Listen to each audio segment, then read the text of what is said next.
El 20 de junio de 1944 el MW-18014, cohete de prueba alemán B-2, se convirtió en el primer objeto creado por el hombre en llegar al espacio exterior. Por este, y otros hitos científicos, finalizada la guerra, en las operaciones Paperclip y Oswald Jim, miles de científicos del extinto Tercer Reich fueron capturados para trabajar para los gobiernos de las nacientes superpotencias. Su influencia sería un catalizador invaluable para los primeros esfuerzos en dominar las complejidades de la cohetería. Una década después, los Estados Unidos y la Unión Soviética estaban intentando construir misiles balísticos que pudieran usarse para lanzar objetos al espacio, dando inicio a la carrera espacial. Para 1957 los rusos lograrían poner en órbita al primer satélite artificial de la historia, el Sputnik 1. La balanza se inclinaría hacia el bando comunista en múltiples ocasiones. El primer ser vivo en orbitar la Tierra y morir en órbita, el primer hombre y la primera mujer en viajar al espacio y la primera caminata espacial. Mientras tanto, el bloque capitalista lograría la primera fotografía de la Tierra, pondría al primer primate en el espacio y transmitiría satelitalmente las primeras imágenes de televisión. La competencia llegaría a su punto cumbre el 20 de julio de 1969 con la sorpresiva llegada estadounidense a la Luna. Años de esfuerzos, propaganda, fines belicistas y rivalidad entre pueblos condujeron a ese momento histórico. Un pequeño paso para el hombre, un gran paso para la humanidad, ¿cierto? Uno de los mayores deseos del hombre finalmente materializado, el poder posarse en aquel cuerpo celeste que ha inspirado a cientos de miles cual musa. ¿Quién podría dudar de este acontecimiento? ¿Por qué lo haría? Más de una vez ya habrás escuchado a alguien decir que esto jamás pasó, que fue orquestado, filmado en un set de grabación o en medio del desierto. Se han hecho tantas referencias y chistes de esto en series y películas, al punto de que esta conspiración ya puede ser considerada parte de la cultura popular y es quizá una de las más, si no es que la más famosa. Desde teorías que pueden sonar plausibles, hasta aquellas que involucran a los nazis y aseguran que ellos establecieron bases en la Luna usando como pruebas imágenes tomadas a Rudolf Hess, antiguo lugarteniente del Führer, con un mapa de la superficie lunar a sus espaldas. Una encuesta realizada por el 3K Project en 2021 encontró que el 25% de los europeos creen que el alunizaje fue todo un engaño, en cambio distintas encuestas apuntan a que solo del 6 al 10% de los estadounidenses creen que no ocurrió. Por otro lado, el porcentaje de rusos escépticos llega hasta el nada despreciable 49% acorde a lo revelado por el Centro de Investigación de Opinión Pública de Rusia. Las primeras sospechas sobre el alunizaje surgieron casi inmediatamente, pero no fue hasta que Bill Kaysing, un escritor técnico de alto nivel para un contratista de la NASA, publicó en 1976 su libro When Ever Went to the Moon, que la teoría del engaño realmente se afianzó. Entre 1956 y 1963, Bill trabajó como jefe de publicaciones de Rocketdyne, una subsidiaria de North American Aviation, el contratista primario de Proyecto Apolo-Saturno y especializada en el desarrollo y fabricación de motores cohete. Kaysing sospechaba del programa Apolo incluso antes de los alunizajes, y alegó que la NASA no tenía la tecnología para lograr tal hazaña. Entre las afirmaciones que hace en su libro está que para 1967 el programa Apolo se encontraba en total desorden. Estaban años atrás y nada funcionaba correctamente. En mayo de 1968, Neil Armstrong casi fue asesinado durante las pruebas fallidas del módulo de aterrizaje lunar. Solo un año antes de que pudieran hacerlo exitosamente con la nave en la Luna. Las misiones del programa Apolo fueron hace más de 50 años, sin embargo nadie se ha acercado a replicar lo que se logró. Ni siquiera se han acercado los rusos, que estaban años por delante de Estados Unidos en la carrera espacial. La NASA envió a 12 hombres a 384.000 kilómetros y de regreso, pero después de la última misión en 1972, ningún otro ser humano ha viajado más de 600 kilómetros sobre la superficie de la Tierra.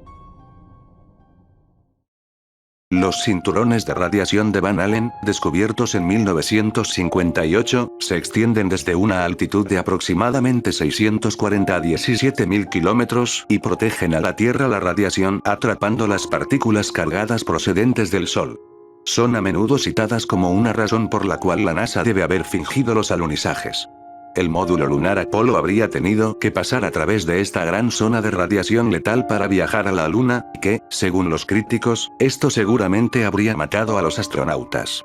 Los soviéticos sabrían muy bien la imposibilidad humana de atravesarlos con vida, esto sería la explicación del por qué abandonaron esta idea y, el 13 de julio de 1969, enviaron en su lugar una sonda robótica cuyo objetivo era traer muestras de polvo lunar.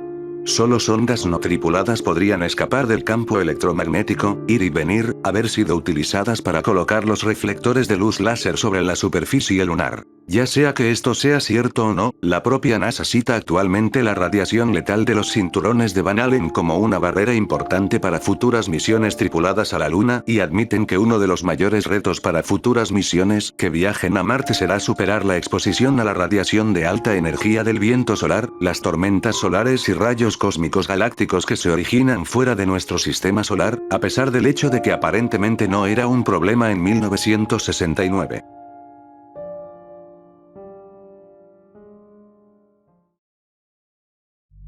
Las rocas lunares que los astronautas del Apolo trajeron a la Tierra es una fuerte evidencia de que el hombre debió haber visitado la Luna alguna vez.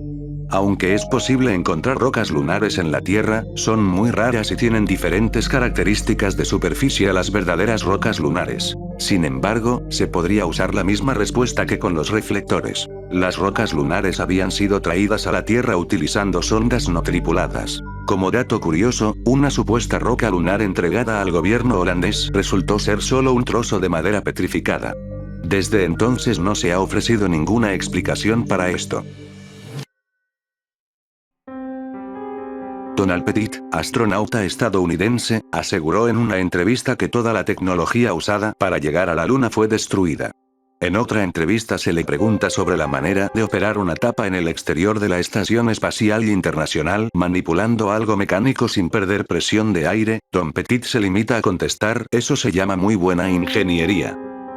So my question is, how can you operate a lid on the outside of the space station by manipulating something mechanical on the inside of the space station without losing air pressure? It's called real good engineering. Real good engineering. Real good engineering. Sea esto o no una razón para dudar del programa espacial, algo es seguro, no deberían dejar que este hombre vuelva a aparecer en cámara. Ha habido varias muertes en torno a los aterrizajes de Apolo que los escépticos encuentran sospechosas. Virgil Gus Grissom, comandante del Apolo 1, fue muy crítico sobre el estado del programa y por las deficiencias técnicas de la nave espacial.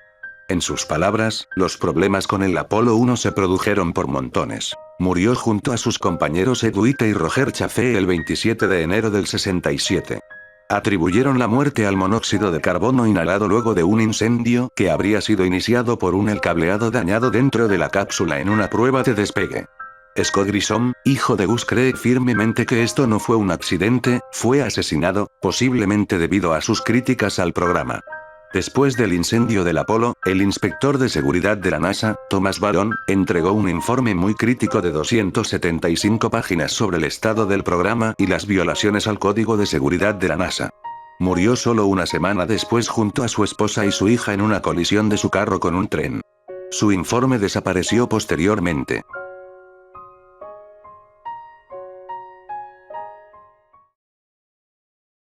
Habrás escuchado alguna vez aquella frase que reza: no asumas nada, cuestiona todo.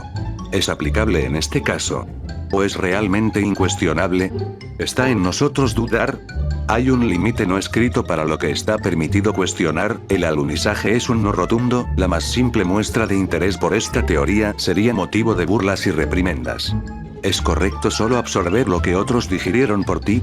¿Por qué intentan convencernos constantemente de que esto fue real? La insistencia e indignación con la que responden cuando alguien pone en duda la versión oficial es razón más que suficiente para seguir indagando más allá de lo que nos es permitido preguntar.